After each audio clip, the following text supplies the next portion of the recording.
It says meeting is now streaming live on Facebook. Okay, well, we'll see. We shall see. All I'm right. going to check Facebook now. Yeah. Well, for those that may be watching, welcome everybody to another edition of One Stop Shop for Real Estate. We're down a couple of people. Unfortunately, our lender, Christina, is battling coronavirus now, so she's not going to be with us. But, this is an open forum that we do about once a month or so where we have, you can basically ask whatever questions you have about real estate, whether it be about lending questions or about the real estate market or questions for our lawyer and title company or our home inspector, John, or financial planning with Scott, Scott Jackson, who is on the phone with us. He's having a problem with his video as well. Um, so to get this thing started, I think what I'll do is just let everybody get the opportunity to introduce themselves. And as my screen is on here from left to right, I'm going to go from my left to right, and I got John Murray up here. So, John, why don't you introduce yourself, tell people what you do and where you're located. Good. John Murray. I'm with owner operator of Housemaster of Bull Run, Housemaster Home Inspections. I'm out of Bristow, Virginia, which if you're not a area person, it's just outside of Manassas. And we do inspections, oh my God, everywhere from down around just north of Richmond. And I've been out as far as Lake Holiday, out near Oh, the wow. West Virginia border. Um, so really where agents want us to go, we go and get the inspections done. So Well, great. And we've got a couple questions for you for inspections tonight, so thanks for being here. John is one of our panelists. He's one of the home inspectors I use, one of the best in the area, and so we'll be asking some questions of him. To my right is Karen Daly from Echo Title. So, Karen, why don't you introduce yourself? My name is Karen Daly. I am the attorney, and then I run the Echo Title Ashburn One Loudon office, right in the heart of One Loudon. So it's really great location. And we assist buyers, sellers with selling and buying, obviously, and then with refinancing as well, which has been really big this year because rates have been super low. Great. Thank you very much. So, just so everybody knows, this one stop shop really is a national thing. So, John is in Virginia and Karen is in Virginia. To my bottom left is Alan Hill. And, Alan, why don't you say who you are, where you're from, and what you do? Thank you very much, Jim. I'm Alan Hill. I'm a local real estate agent here in Connecticut. A little Connecticut, I can cover just about the whole state. So if you look on the map where Connecticut is, it's very small compared to Virginia. But we have a very hot real estate market at this time. Things are going just as fast here as they are in any state in the union. It's kind of crazy, isn't it, Jim? It is. It's really crazy right about now. So not as crazy as it was during the summertime, but we'll get into that. We'll talk about that a little bit more down the road. So directly below me on the screen, at least the way from what I can see, is David Perez. David, where are you from? Where are you at? And what do you do? My name's Dave Perez. I'm in a town called Berwyn, Illinois, a suburb of Chicago. I'm with eXp Realty as well. And I pretty much covered most of the suburbs and outside Chicago area.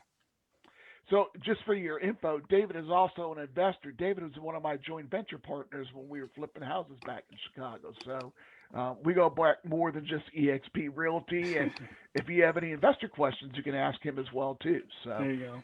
thanks, David. And then to our right, we cannot see his bright, smiling face, but there's Scott Jackson. Scott, why don't you tell us who you are, what you do, and where you're at? Thanks, Jim. Yeah, my name is Scott Jackson. I spent 29 years in the Navy. I retired last year. I was a financial guy in the Navy.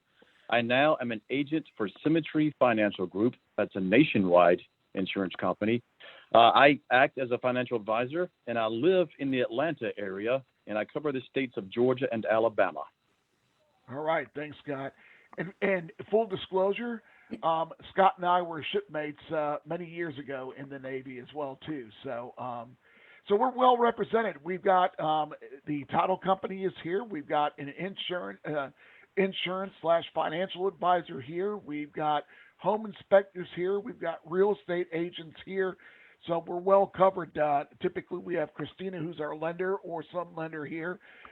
She's not able to make it tonight, but the idea is to ask questions as they come up. Now, for those people that are looking at this on Facebook Live, you'll need to know that we've got about a 20-second delay, and between what I see on Facebook and what I see on Zoom and what's on Facebook. And I used to be able to tell how many people were on at one time, but that's not always the case now. So there's probably people watching we don't know about.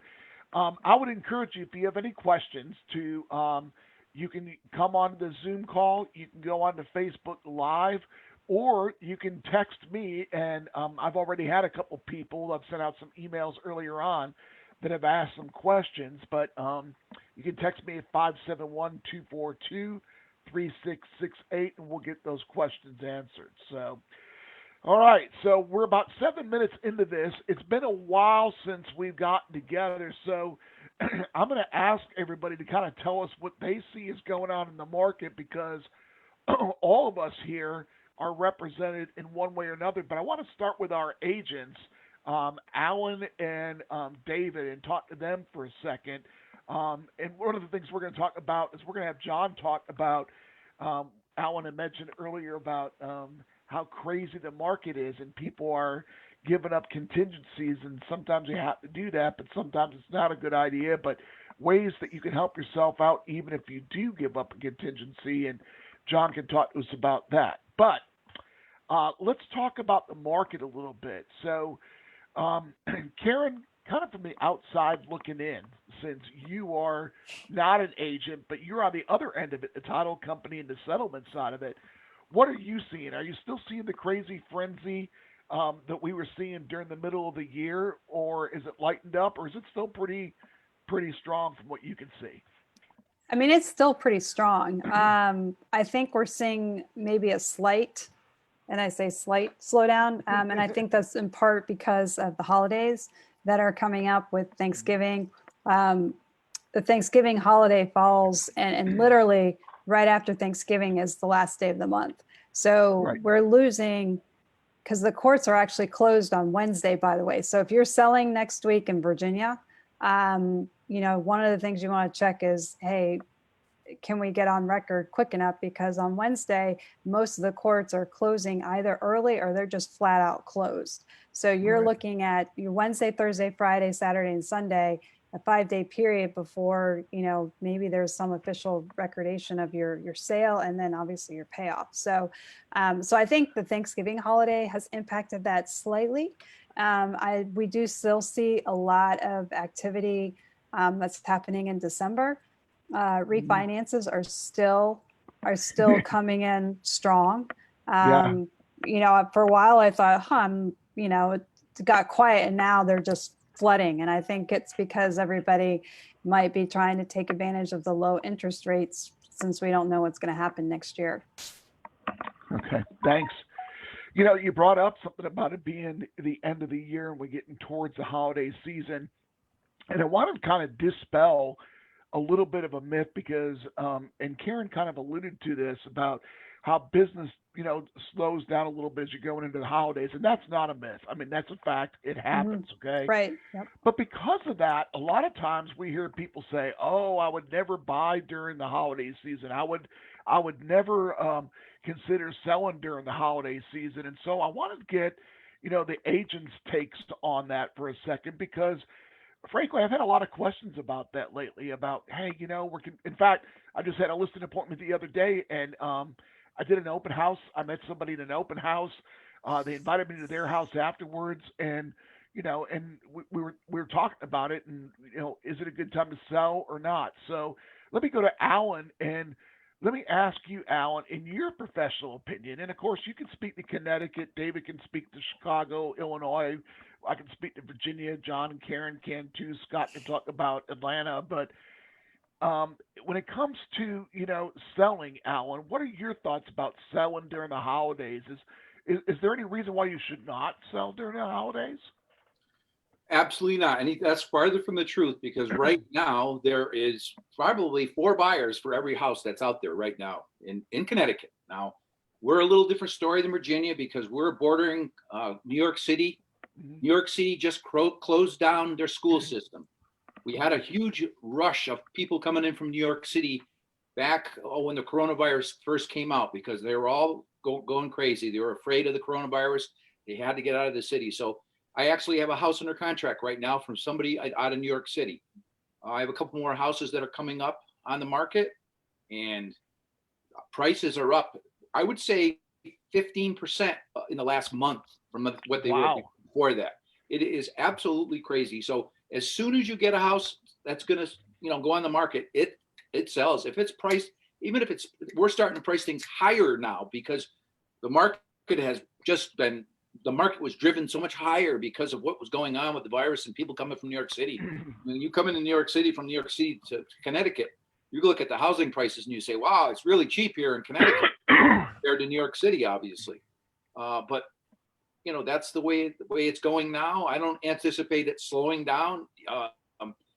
Going into the holidays, I've got several people that are interested in selling. So if I can just get them on the market, I know I'll sell them, and we're not going to slow down a bit because of that New York City thing with the closing the school systems down. People are nervous again.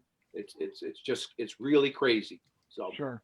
So, and one of the other things that I've heard before, and I tend to believe, is that while there may not be as many buyers as there were during the springtime, and you pointed this out just now, there are lots of buyers out there, but those buyers that are out there are serious buyers, right?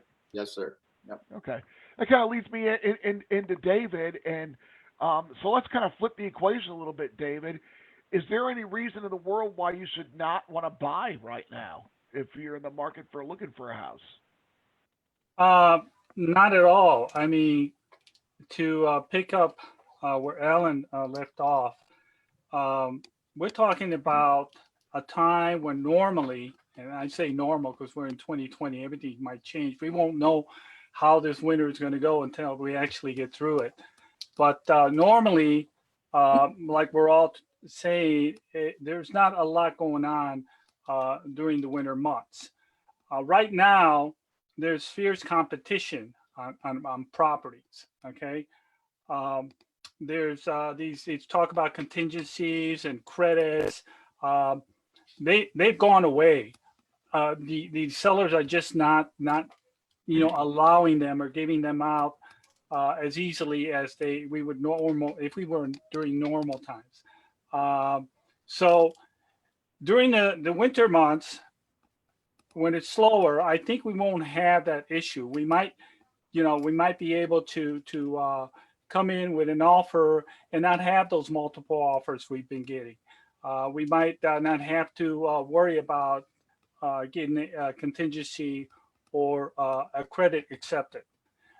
So I think that'll be easier to do during these winter months as opposed to the way it's been up until now. But of course, like I said, I don't know if that's going to change because we're in different times. This is 2020. So that would be, just the fierce competition. I know that the investors do buy properties in the winter because of the lack of competition. They find that they can negotiate a lot easier and get those contingencies and get those credits a lot easier during the winter months. So that's why when they go in there and do their best buying. The other thing is the interest rates. They're not going to go away. These low interest rates are going to stay there probably through the second quarter of 2021. So during the winter months might be a great time to buy. There's no reason not to buy. Yeah.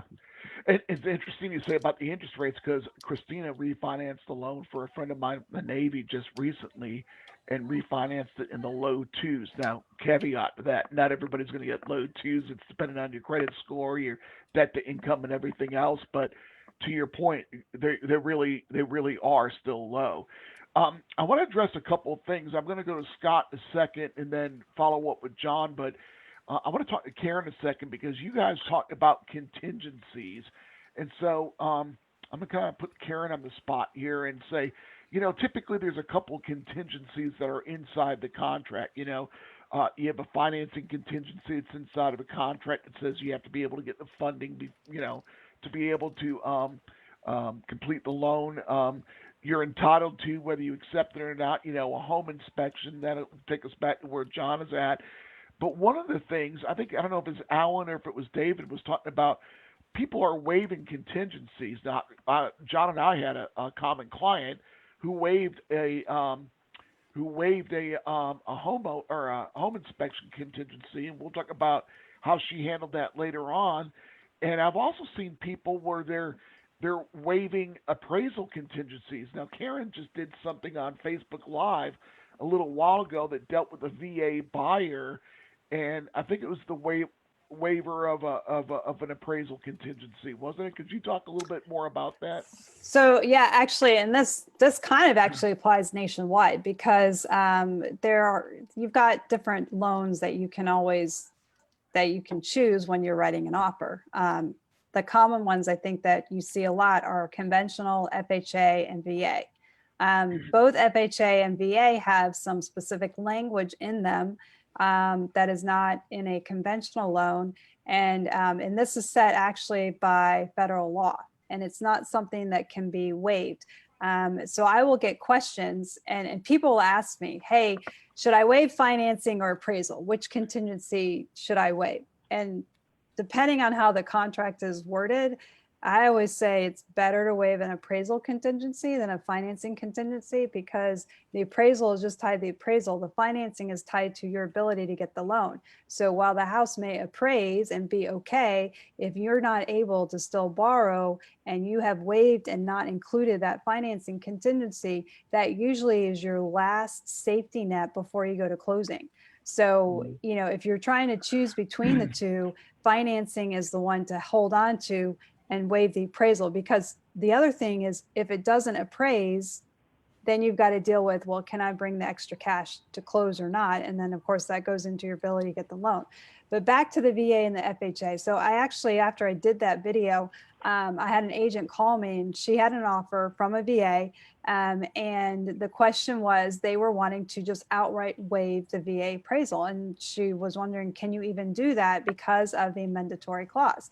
And I said, no, you can't.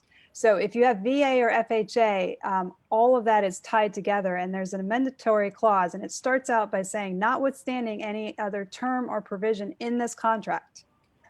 So in regular speak, because that's a little bit lawyerly speaking, I know, right? Basically what it is saying it doesn't matter what you all have agreed to in this contract, the buyer shall not be required to complete or perform under the contract and shall not suffer the loss of the EMD if the appraisal comes in less than what is determined by either the Department of HUD or Department of Veteran Affairs.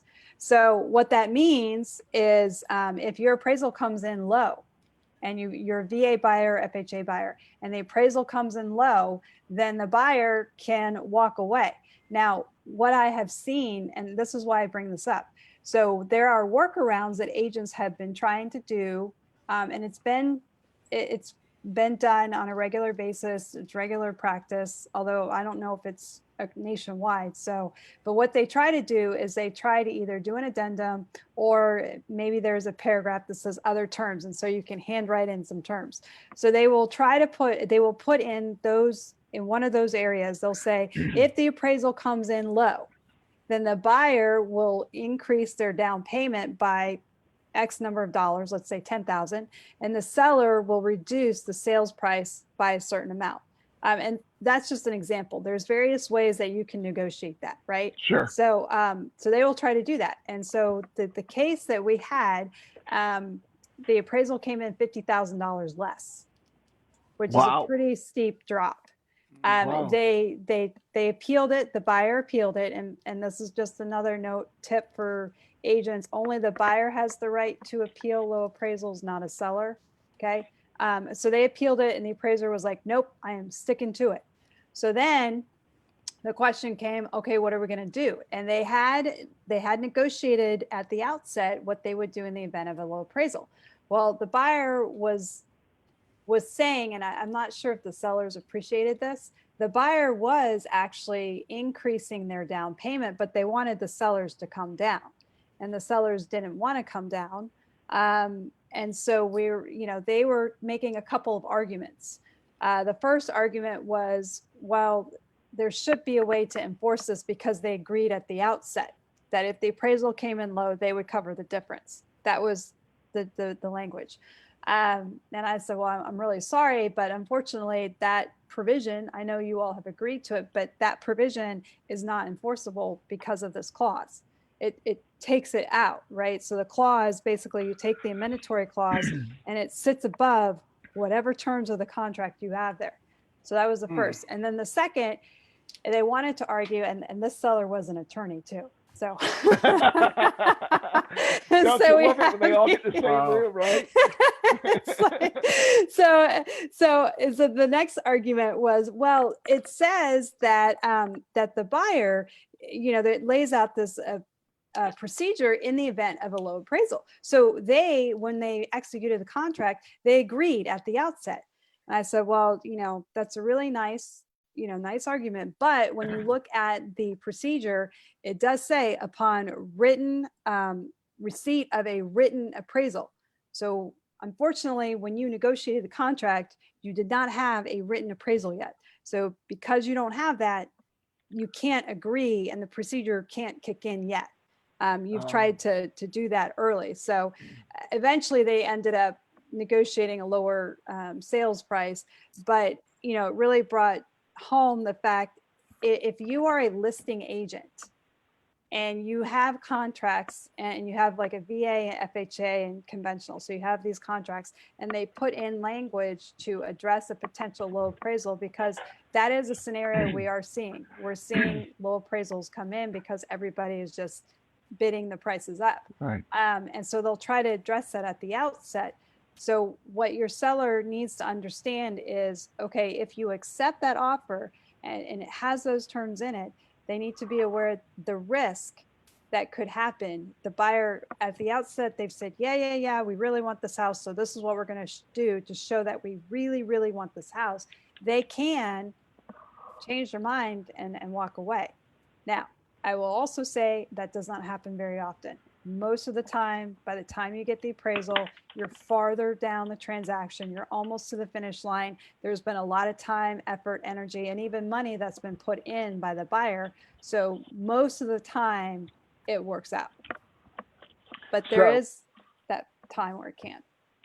So I got a text from Tony in Portsmouth. Oh, yeah. You know where Portsmouth is. I do. So it's Yeah. funny here because I used to live actually in Portsmouth, and I also used to live in Chicago area, right outside in Waukegan. So Yeah. I'm feeling the Midwest. We never lived in the same place at the same time, but we've lived in the same places, and we know, because I used to right. I used to live in North Chicago, right down the street from Waukegan. Yeah. What is Tony saying? Unrelated to this is the text that came in a little while ago, and I suspect that Tony is somebody, because I forwarded your thing. Asked the question, said, so whatever is written in the FHA and VA amendments stand above all things. Is that the answer? Yeah. So with respect to the appraisal, yes. So here's what I tell people all the time. This is kind of give Karen a plug.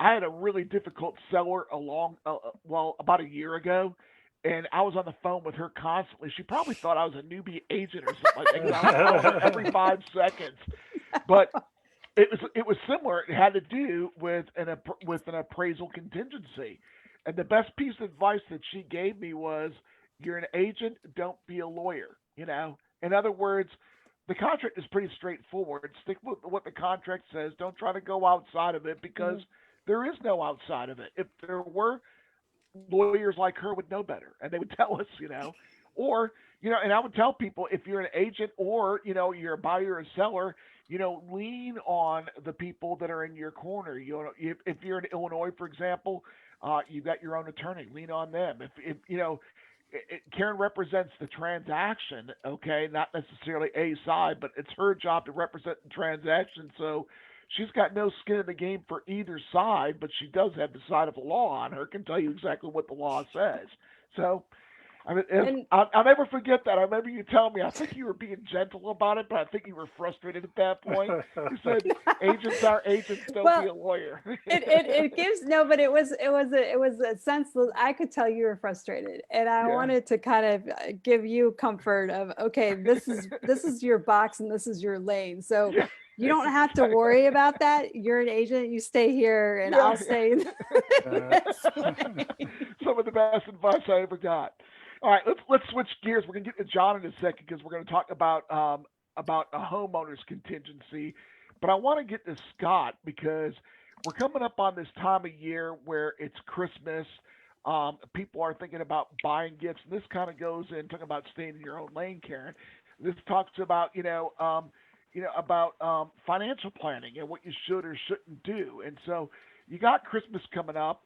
A lot of people want to move, or are thinking about moving. They're thinking about Christmas gifts and what have you. And I wanted to get a sense from Scott because I'm getting this sense, and I don't know if it's true or not, but I spend a lot of time on the phones, and any good agent spends a lot of time on the phones, and one of the things that I'm starting to see more and more of, and I don't know, this kind of goes back to a little bit of a conversation Alan and I had earlier in the week, but Scott, are you starting to see people looking to plan a little bit differently because their portfolios are a little out of whack, or they're thinking about buying homes and they're putting it off, and so you're having to reschedule things? I mean, we talk about this often. It's important to plan, but can you make short-term changes in what you're doing to be able to afford a house or to be able to, figure out what you're going to do for Christmas? I guess my question would be, what kind of impact are you seeing right now in the economy with people coming to you? Are they okay, or are people having to make adjustments now? Sure. Great question, Jim. And just so you know, that was about 8 questions wrapped into one. So thank you very much. He used Jim. to actually work for me, and I used to have to stand in front of him and say, he'd look at me and say, "Well, what is the question, Senior Chief?" No, so those all are actually, in the same lane, and they all, relate to each other. And I'll say a few things, and hopefully it will scratch the itch on 8 of those questions. So, boy, you're dogging me out bad now. No.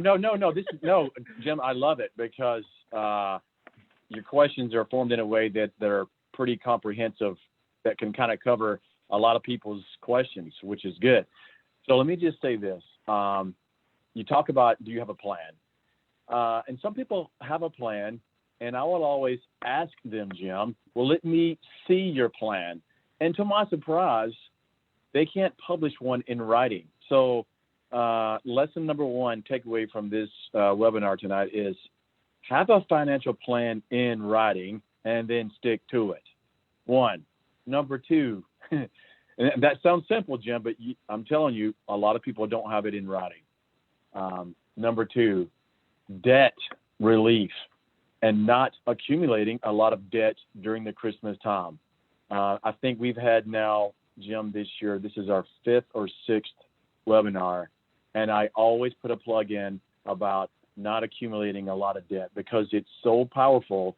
I can't overstate that, and that people notoriously during the Christmas time will spend money that they don't have or shouldn't, and so that puts them in a bad spot if they're looking at buying a home now or next year. So I would just say this: having zero debt or very little debt throughout every phase of your life is always important, but especially important when you're looking at home buying, because that affects so many different things like your interest rates and money for necessary repairs when you buy the house.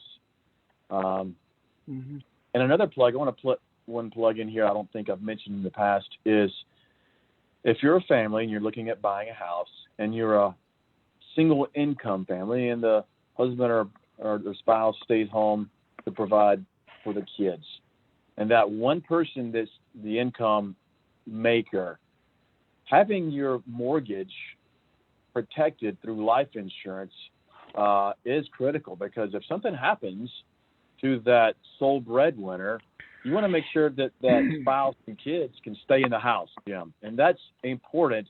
And that gives that family peace of mind that if something happens to that primary breadwinner, that they don't have to move. That would be a tragedy to have the loss of someone, one, which is horrible. And then 90 days later, they're having to move. And we haven't talked about that before, but that does happen on occasion, Jim. And it's a double whammy, and it's horrible. And I'll pause there. Okay, great. Well, that's a lot of good advice, and I think you answered all 8 questions that were asked there, Scott. But it is important. So I would piggyback on that and say, now you and Christina's not here to defend herself, but when somebody comes to you for a financial plan, let me go back. I've got a question here. It says, how much can you afford for a house? And this actually came from Carol and one of my friends from Glen Ellen from back in Chicago. David, you know where Glen Ellen is, right? Yep. I think we bought sure a property in Glen Ellen at one point, didn't we? Yes, we So, did. Anyhow, she's asking, well, how much can you afford? Well, I guess the question is, kind of going to your point, Scott, and this is, a question that came in beforehand is, Christina will tell you how much you can afford with regards to qualifying for a loan. You as a financial planner would say, okay, well, Christina's going to tell you what you can afford, what you need to afford a house. I'm going to tell you what you need to have for a life plan. Is that correct? Yeah, so they're similar yet different at the same time. And I can explain a little bit further the differences. So what Christina's talking about typically deals with the debt-to-income ratio that in order to get approved for financing, you must not exceed a certain threshold. And she's talked about that multiple times. What I would tell you is that in your financial plan that is written, you see that plug, Jim? You like how I put that in there? Yeah, in your I written got it. financial plan, in your written financial plan, you should, expect to pay about 25% just for your mortgage. And I think you'll be safe in planning that way.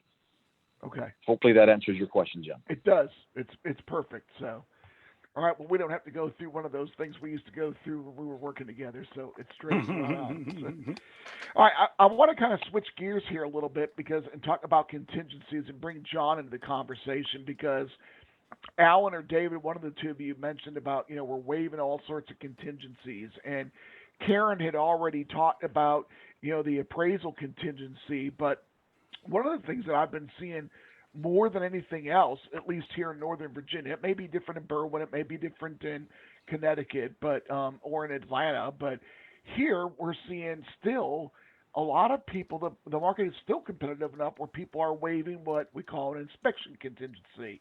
Now, to kind of break that down and set it up for John, for those people that may not know, when you are buying a house, you have got a right to inspect the property, to be able to look at the property, to make sure that the home is in satisfactory working condition.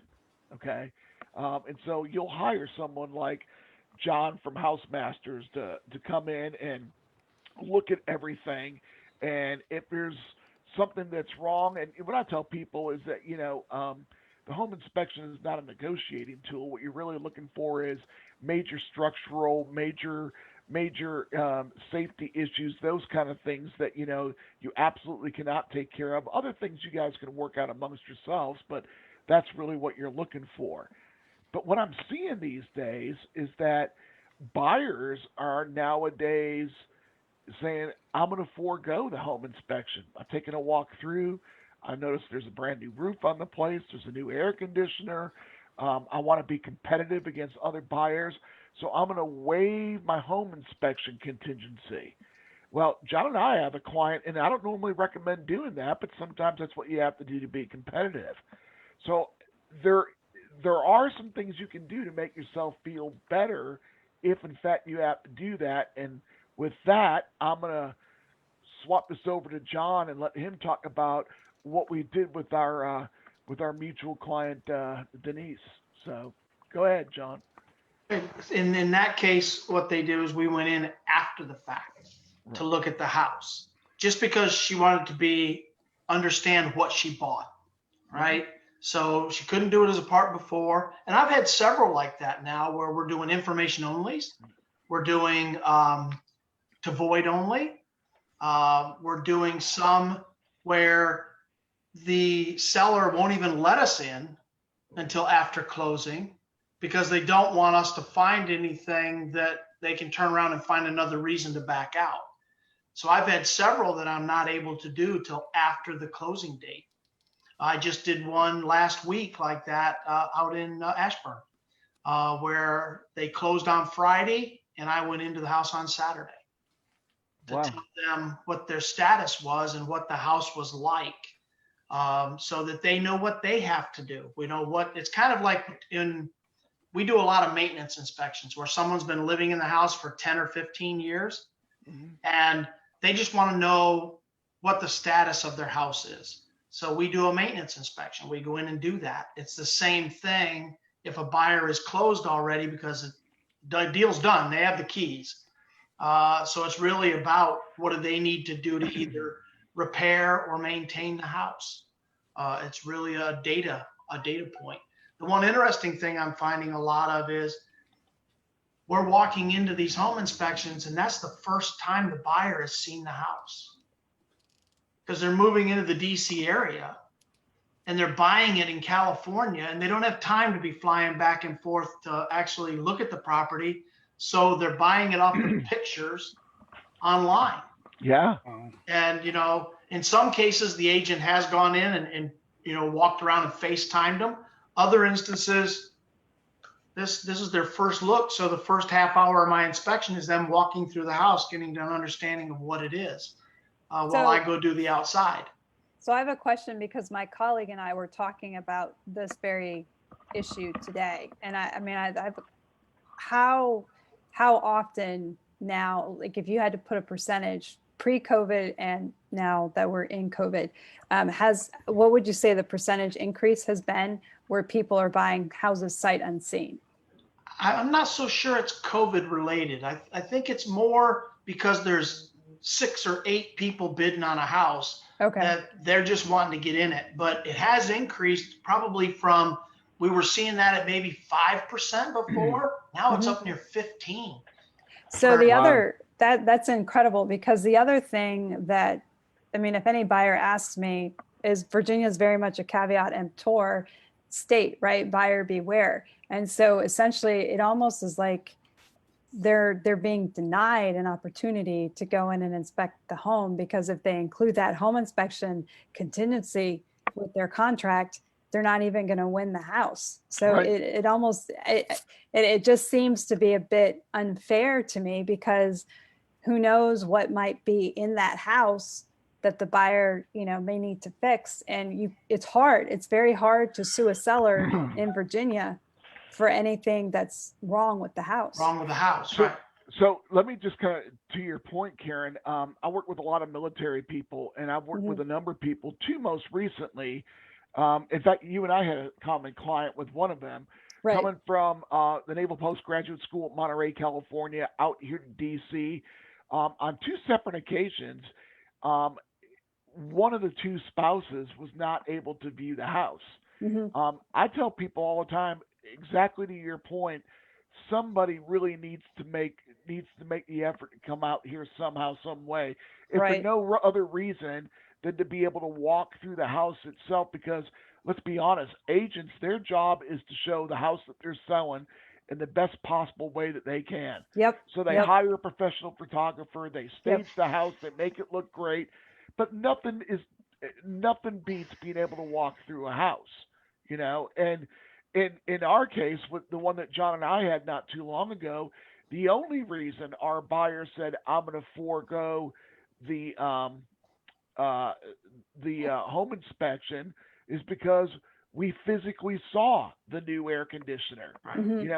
We saw the inside of the house. We saw the new hot water heater. We knew that there was a backup battery that was almost brand new with the sump pump. We could see those things. And so, sight unseen, man, I'll tell you what, you talk about a real gamble, that's it. But if there's ever an opportunity to be able to get one of the 2 people out there, you need to try to do it. And even if it's not, a mother, a brother, somebody that might have some common knowledge about basic, home mechanicals, would work. I mean, you don't have to be an expert. You don't have to be like John and know, engineering or anything else like that. You just have to have a basic understanding and have eyes to be able to see what's going on. I Yeah. I Hey, can't tell you the Jim. number of houses that I've looked at, and Scott, yeah, go ahead, Scott, because you were in Japan Well, I when was you just bought going to your say, house, Jim, right? Jim, to your very point, Jim, my last tour in the Navy, I was in Yokosuka, Japan, and I was shopping for my house.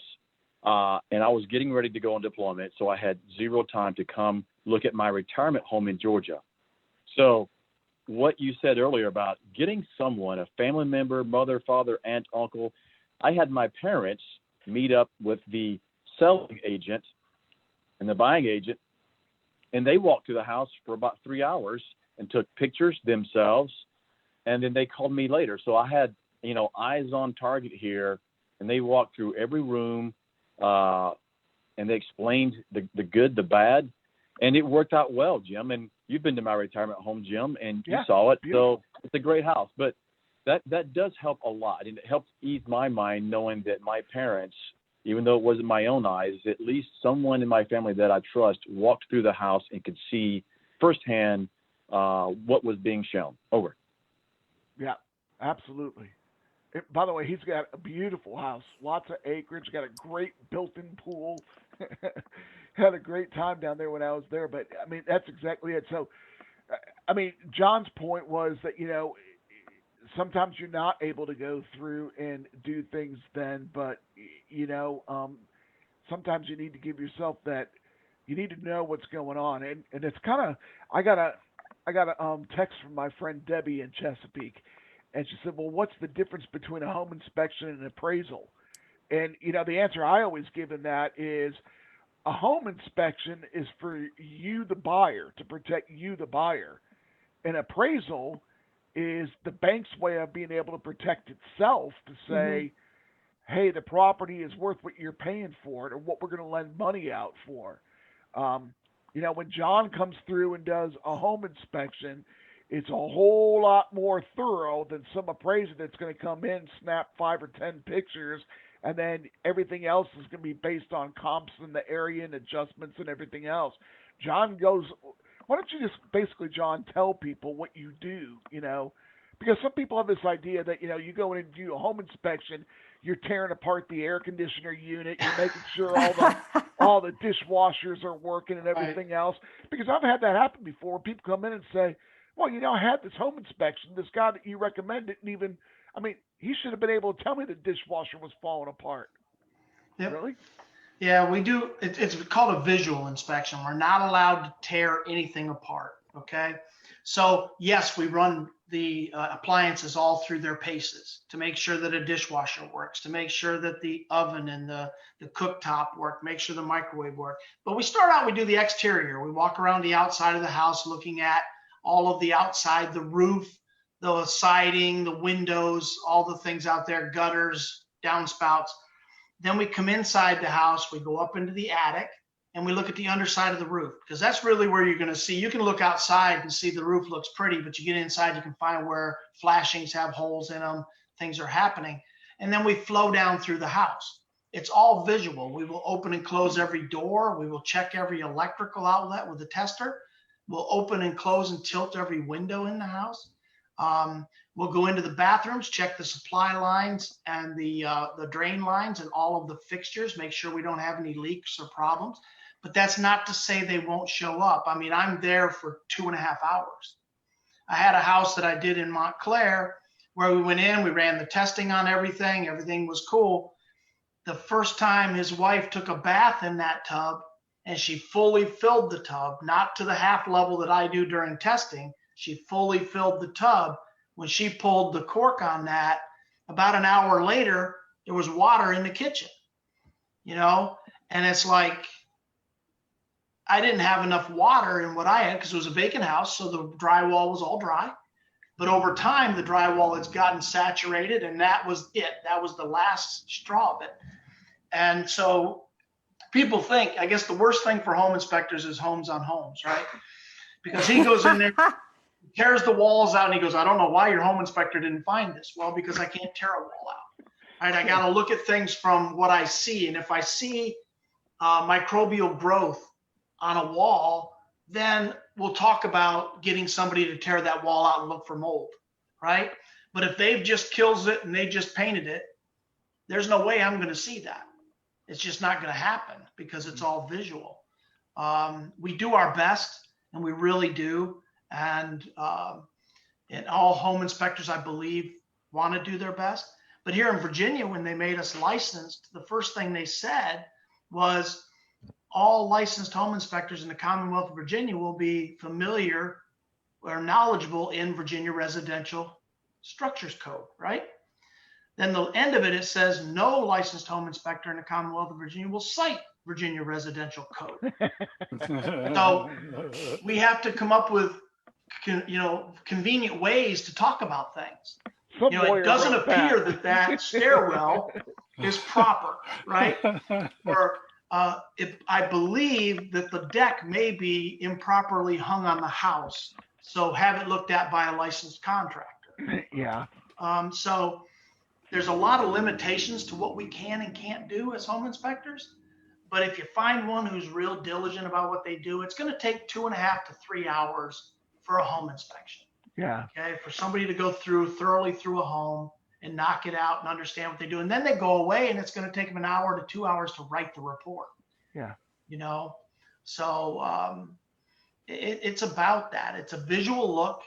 It's testing things on the day. It's a snapshot in time. People go into a mall, they shut their car off, they go into the store, they come back out, they turn on the car, and the battery's dead. Okay. Same thing happens in houses. We're there, we test it, it works. Nobody's there for 30 days. You come back in, you start it up, and you go to, and it died. And they go, why didn't the home inspector find it? Well, it worked on that day. It's interesting you say that. When Cindy and I bought our house in Chicago, now I grew up in Chicago, so I mean, I know the area, but we were not both able to be there. And we had our agent at the time was new an inspector, somebody he knew, loved, trusted, come in and do the home inspection, did a great job, frankly. The day we moved in was July 3rd. It was right before the July 4th weekend. It was, Karen knows about Chicago, and David can tell you, it was one of those really steamy, hot days. It had rained right before we started unloading the truck. It was just, the carpets were still, they were almost dry from being cleaned right beforehand. It was just steamy inside that house. We went to hit the air conditioner. We had our home inspection like a month beforehand, basically, because it took like 30 days to close. We went to go turn the air conditioning on. Thermostat was broke. I'm like, I can't believe it. But it worked the day that he was in there, So, I mean, things happen, but that's good to know. I mean, it's good to know, first of all, that you cannot, it's not a matter of whether you will or not, you cannot tear stuff apart and start going in to look at it, right? Right. Like a gas furnace, I can take the cover off because Right. it's meant for maintenance. So Right. I can remove the cover, so I can usually get a shot at the burners, Right. unless it's an enclosed, contained. If it's enclosed, I can't take it apart. I can just look at the hole in it and say, yep, okay, the burners are burning. Yeah. But there's things you can do. I carry a CO tester with me so I can check out the CO coming off those objects, carbon monoxide. I also have a gas snifter in case I smell gas, then I can check it. But it's just a snapshot in time on what you have. So. All right. So, does anybody have any other comments? We've kind of been going on here. Scott, I thought I heard you wanting to say something earlier on. I don't know if you did or not. Oh, we may have lost him. No, I'm here. No additional comments, Jim. Okay. So, kind of going back to the agents now, as we're getting ready to go into the holiday season for Alan and for David, if someone were to ask you, and I know we covered this briefly before, but what are some things you can do maybe to enhance your opportunities this time of year of being able to you know, sell a property. Alan, do you have any thoughts on this? I know I kind of hit you off the side of it, but what are your thoughts? I mean, some things that you might be able to do to help you sell a property this time of year. Well, you may want to stage the property, put some furniture in there, make it look really pretty. You may want to put some decorations, some holiday decorations, because women love that kind of thing. The woman is the one that buys the house, so you cater the house to a woman, and because she's the one that makes the decision. Isn't that right, Karen? Yes. Although Yeah, I but think we're the odd. I will say guys like that too. I mean, I'm a Christmas guy. I love it. I love having all the kids around and the madness and all that stuff. Yeah. So, that's what you can do to dress the house up, to make it stand out from other houses. There's plenty of houses out there, but you need to make it look compelling over the other houses that are there. And by doing that, by staging it, by adding some extra decorations, make sure it's really clean. Very important that it's clean. Those are the important things that you need to do when you're selling a house right off the top. Have great curb appeal, have a really nice curb appeal on the property.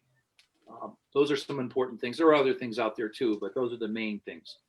So if I heard you correctly, stage the house, less is better, and let people start visualizing themselves in that house. Yeah, Right? maybe bake an apple pie or something.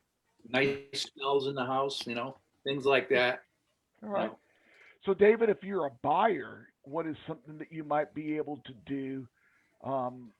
And again, I don't mean to put you on the spot, but of course I am. So, what would be some things if you got buyers? What are some things you might be able to do this time of year to make you a little bit more competitive during this season, or do you have to be more competitive? Really, right now you don't. Well, I kind of got a distraction here, and I kind of lost my track of thinking. But if we're talking about a buyer, buy announce, what are some of the things that I would do as a buyer? I really got distracted, guys. I apologize for that. Right. I got my grandson over today. Oh, that's all right. Listen, we're all in the middle of COVID. I would, a couple of things that I tell people is, David, you're right. You probably don't have as much competition now as you do have in the summertime.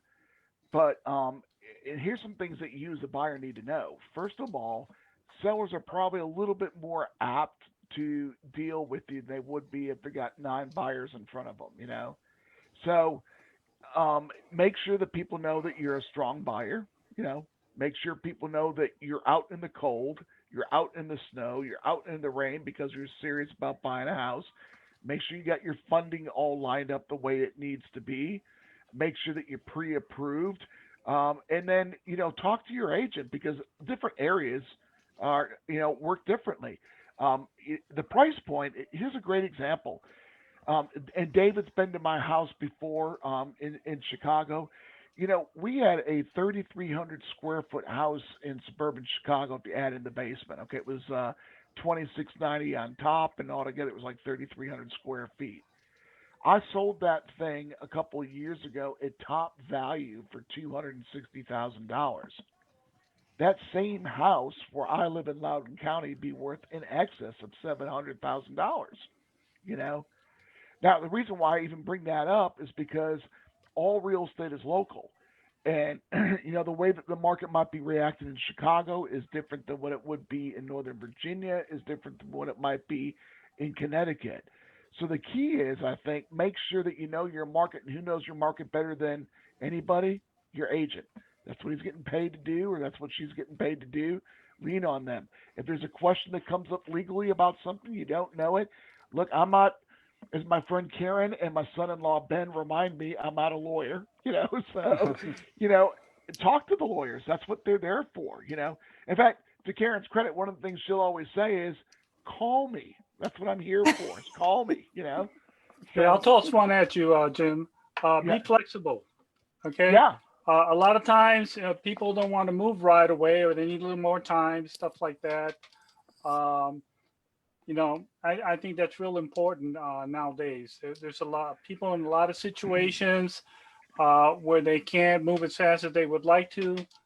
Just be a little flexible. Put something in there that you'll work with the sellers. If you need a little time to move, whatever it is, just give them something that they'll appreciate, and it's a lot more than most people would get.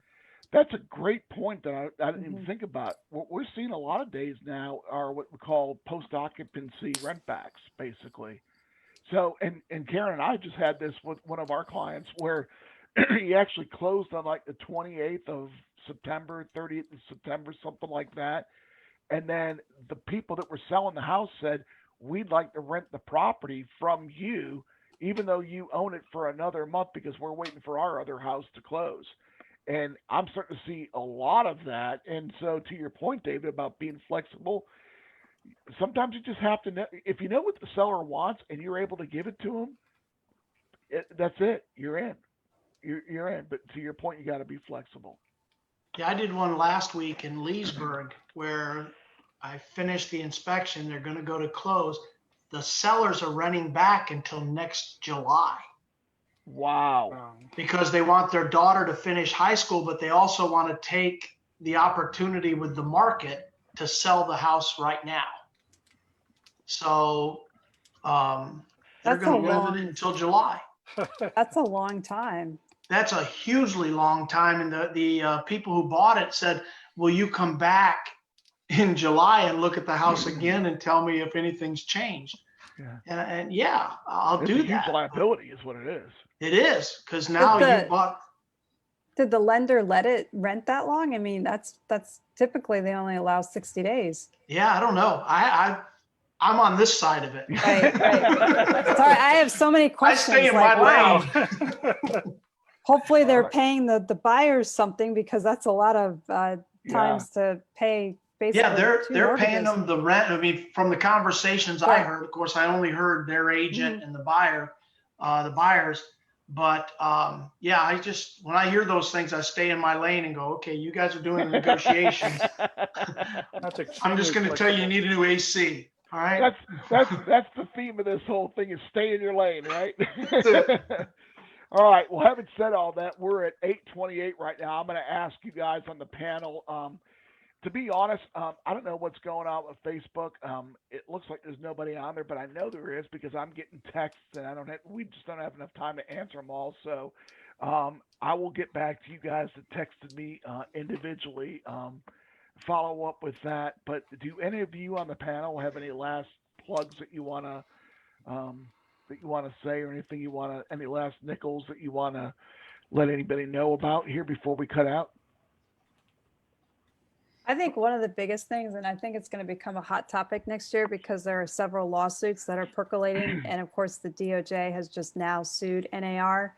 But I think one of the biggest things is you need to really show and have a realtor, because it is so much more than just signing a contract these days. You've got to have that third person, or that person there, one, if not just take the stress off of you, right? From dealing with questions and, all the moving balls. But this whole process has become so much more complex that I think you really are missing out on if you try to do it yourself.